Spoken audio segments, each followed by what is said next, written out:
नमस्कार, good morning, सत श्री अकाल। ये वीडियो हिंदी भाषा में है। इसका टाइटल है जो कनाडा में प्रेजेंट वर्क परमिट होल्डर हैं वो 2023 में अपने परिवारक मेंबरों को कनाडा बुला सकेंगे। पहले मैं आपको 3 चीज़ों की डेफिनेशन दूंगा। परिवारक मेंबर की डेफिनेशन क्या होती है? हस्बैंड, वाइफ और उनके बच्चे जो 22 ईयर्स तक हैं। इसके आगे स्पेशल कंडीशंस अप्लाई। दूसरा डेफिनेशन है कि open work permit. Open work permit वो होता है आप किसी कनाडा में किसी भी एम्प्लॉयर के साथ काम कर सकते हो। दूसरे टाइप का वर्क परमिट होता है क्लोज्ड वर्क परमिट। उसका मतलब होता है कि वो आप एक ही एम्प्लॉयर के साथ काम कर सकते हो। उसके ऊपर एम्प्लॉयर का एड्रेस, आपका जॉब का ड्यूटी स्टेशन और उसकी ड्यूरेशन दी रहती है। ये जो वर्क परमिट होल्डर होते हैं ये कनाडा के पीआर और सिटीजन नहीं होते हैं, इसलिए ये इनके लिए स्पेशल सहूलत निकाली गई है। यदि पुरानी कैटेगरियां देखो तो पहले कैटेगरी ओ ए बी, नई जो क्लासिफिकेशन है टीयर 0, 1, 2, 3। ये जो कैटेगरी होती हैं इनकी तनख्वाह ज्यादा होती है, इसलिए इनको पहले अपनी फैमिलीज को ओपन वर्क परमिट के ऊपर लाना अलाउड था। पर अब सरकार ने सिस्टम लेकर आए हैं कि जो कैटेगरी सी और डी है जिसके अंदर लेबर क्लास आती है या फार्म वर्कर हैं वो भी अपने बच्चों, वाइफ और बच्चों को कनाडा में बुला सकेंगे। ये स्कीम सिर्फ 2 साल के लिए पॉलिसी मैटर के ऊपर ली गई है। इसको एक्सटेंड भी किया जा सकता है, इसको डिलीट भी किया जा सकता है। जो मेरा अनुमान है ये स्कीम इसलिए निकाली गई है कि देखो आप सबको मालूम है कि संसार में रिसेशन आने की संभावना है 2023 में। यदि आप कोई भी वर्क परमिट होल्डर अपने बच्चों को या अपनी वाइफ को बुलाएगा तो उनका वो फाइनेंशियल बोझ उठा सकेगा। ये इसको बात को ध्यान में रखा गया होगा। अब इसका लाभ क्या क्या होने वाला है? सबसे पहले क्या है कि जो हमारी सरकार है वो बिजनेसमैन चलाते हैं। बिजनेसमैन वालों ने LMIA देने हैं और उनके प्रेशर के अधीन ही ये पॉलिसी लाई गई है। तो जो शोर शराबा है ये हमें मालूम है कि यहाँ लेबर की कोई शॉर्टेज नहीं है, पर बिजनेसमैन कहते हैं कि लेबर शॉर्टेज है, तो ठीक है, हम आप उनकी बात सुनते हैं। सबसे पहले इसका लाभ होने वाला है कि परिवारक मेंबर इकट्ठे किए जाएंगे। बहुत सारी स्थितियों में क्या हो रहा है कि पिछले 2 साल से घर वालों ने घरवाली ही नहीं देखी है और बच्चे और कहीं पढ़ते हैं, 3 अलग अलग जगह पे रहते हैं, वित्तीय बोझ भी है और फैमिली भी अलग अलग जगह रह रही है, उनको इकट्ठे होने का मौका मिल रहा है। अब मियाँ बीबी इकट्ठे रह सकेंगे, बच्चे पढ़ाई कर सकेंगे। यदि 16 साल से ऊपर है तो बच्चे नौकरी भी कर सकेंगे।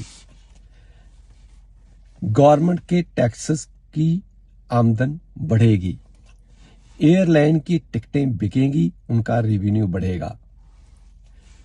जो शॉर्टेज ऑफ लेबर है कनाडा में उसको पूरा किया जाएगा। जो घर हैं, जो घरों के मालिक हैं, ये ऐसा देश है कि एक के पास 35 मकान है, दूसरे के पास कोई भी नहीं है। तो जो 35 मकानों वाले हैं वो एक घर में तो रहेंगे, बाकी वो रेंट पे डालेंगे। जब रेंट पे डालेंगे तो रेट बढ़ाएंगे क्योंकि डिमांड ज्यादा होगी, सप्लाई कम होगी। जब घर के मेंबर बढ़ेंगे तो ग्रोसरी की सेल ज्यादा होगी, ज्यादा टीवी चाहिए, ज्यादा कंप्यूटर चाहिए, ज्यादा सेल फोन चाहिए। तो उससे का बिजनेसमैन जो है उनका इनकम बढ़ेगी, गवर्नमेंट के टैक्सेस बढ़ेंगे। ये पॉलिसी सरकार अगले 2 साल में 3 फेसेस के अंदर इंट्रोड्यूस करने जा रही है। पहले तो जो हायर इनकम वाले हैं उनको तो जनवरी 2023 में स्टार्ट हो जाएगा। फिर बारी आएगी सी और डी कैटेगरी जिनकी इनकम कम होती है। फिर आएगी फार्म वर्कर के वीजा के लिए। फार्म वर्कर्स के लिए कुछ कानून डिफरेंट थे, तो अभी क्या है कि उसके अंदर स्टेट गवर्नमेंट से कंसल्टेशन करनी जरूरी है, क्योंकि उनको घर चाहिए, उनकी बच्चों को एजुकेशन चाहिए, हॉस्पिटल्स के अंदर उनको इलाज के लिए डॉक्टर चाहिए, नर्सेस चाहिए, हॉस्पिटल्स में बेड चाहिए। इन सभी चीज़ों को ध्यान में रखते हुए इसको जो थर्ड फेज है वो स्टेट गवर्नमेंट से बातचीत करना जरूरी है। सो ये पॉलिसी आई देर से है, पर बहुत खुशी की बात है कि एटलीस्ट फैमिलीज तो यूनाइट होंगी। अब आपको मैं सभी स्टूडेंट को बताता हूं जो भारत में स्पाउसेस हैं उनको सुसाइड करने की जरूरत नहीं है, मेंटल हैरेसमेंट करने की जरूरत नहीं है। ये तो है एक पार्ट इसका। दूसरा पार्ट देखो काफी लोग और वहां के एजेंट अब कुछ गड़बड़ करेंगे। जाली और कॉन्ट्रैक्ट मैरिज बिल्कुल अवॉइड करो, उसकी जरूरत अब नहीं है। देखो पहले 2-3 साल कनाडा में सिर्फ स्टडी वीजा ही मिलता था, तो सिर्फ पढ़ने के लिए आ सकते थे। अभी सरकार को या कनाडा के देश को पॉपुलेशन बढ़ानी है, वर्कर बढ़ाने हैं, वो आपको वर्क परमिट दे रहे हैं। यदि आप इसकी कैलकुलेशन करोगे कि उसके अंदर फीस कितनी लगेगी, काम करने के लिए कितने घंटे हैं, एज ए वर्कर आते हो, आपकी तनख्वाह पर आवर कितनी होगी, कितने घंटे काम कर सकते हो, वर्क परमिट लेने में ज्यादा लाभ है। पर पैसे देकर वर्क परमिट लेना कनाडा के लॉ मुताबिक क्रिमिनल एक्ट है। फैसला आपने करना है, चॉइस इज योर ओन। यदि आप हमारे से कोई कंसल्टेशन या क्लेरिफिकेशन लेना चाहते हो, फ्री ऑफ कॉस्ट, कोई पैसा नहीं है। हमारा पटियाला में कैनेडियन इमिग्रेशन पटियाला के नाम का ऑफिस है, सरकारी लाइसेंस होल्डर हैं।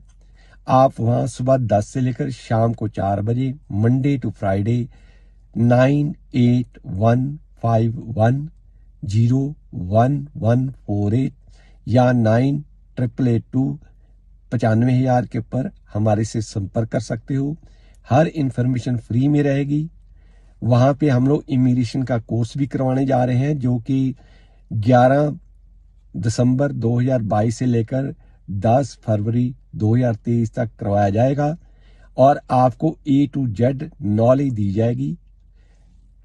आप हर जानकारी कनाडा की official website free of cost में ले सकते हो, www.cic.gc.ca। Most welcome, stay connected with us. Thank you very much.